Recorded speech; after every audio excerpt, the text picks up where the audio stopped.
Hello, Steve White, Steve RC9. Well, I have been watching the Psycho films, doing a marathon, and I thought, you really should read the book. Now, I've tried reading the book before. I've had a couple of copies of it over the years. I've kept this one because it's got the Psycho film text, even though it's not the best condition. I got about 26 pages in, and there's my little Bates Motel postcard to use as a bookmark. What really shocked me about this is not how different it was from the film. I'd always heard it was this pulpy, trashy little novel and that Hitchcock basically saved it by pulling out its couple of good elements and giving them to Joseph Stefano, who turned into an amazing screenplay, which turned into a great film. The original novel is very much the same as the screenplay in the film. There's only a couple little differences that I was able to detect. I'm sure there's lots of little differences, but there's only a couple of really noticeable differences. The first one, of course, is the characterization of Norman. When you first hear from him, he's very sympathetic. You see him being bullied by his mother. There's the same dynamic there. And you do feel he's a victim, but eventually you see that he's turned out just as mean as his mother. The way he talks about women when you're in his head is a little disturbing. And you get that he's like that because of her, but he is just like a reflection of her, which, sort of plays into the fact that he is, her on some level. But it's a different, characterization and not as sympathetic, which is what they didn't like and what they changed.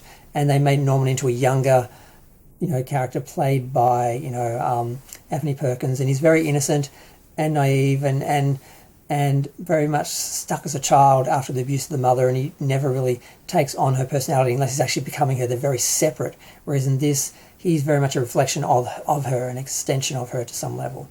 So that's the only real difference.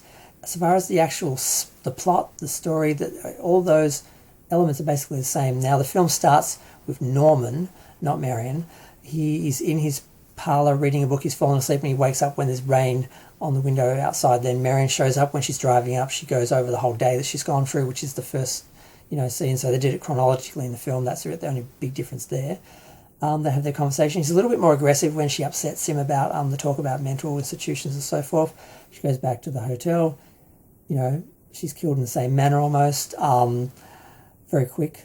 Then we go and we see the other characters, the boyfriend, then the sister shows up.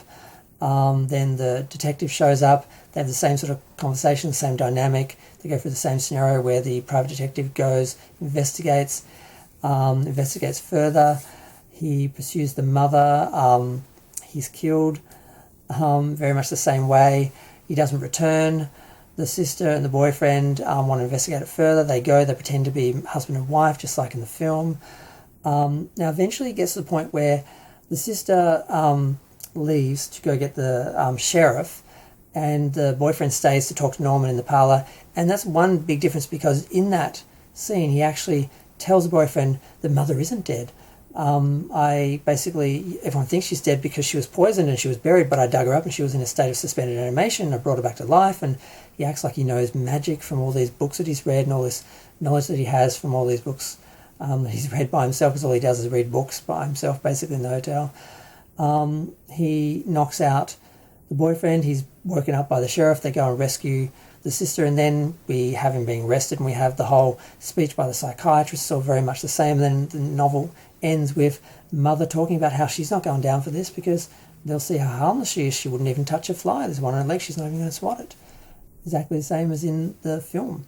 So this myth that the film was a pulpy piece of trash and Hitchcock just, rescued it by pulling out a few good elements, and Stefano turned into this great screenplay and turned into a great film, is not quite right. It was a good novel, and they tweaked the characters. They made Norman more sympathetic. They cast very well, and the screenplay is very much the same, and the film is very similar.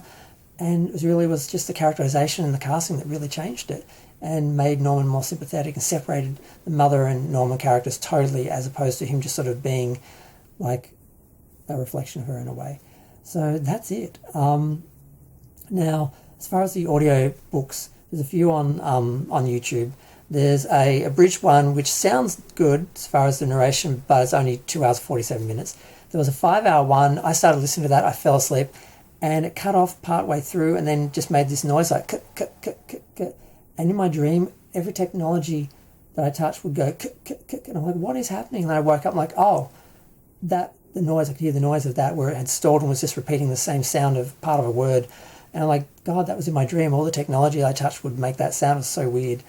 And then I found another version that was 2 parts, 2 hours, and about 12 minutes each. I listened to those. I'll put the name of the of it in the thumbnail. But there was another one read by William Hootkins.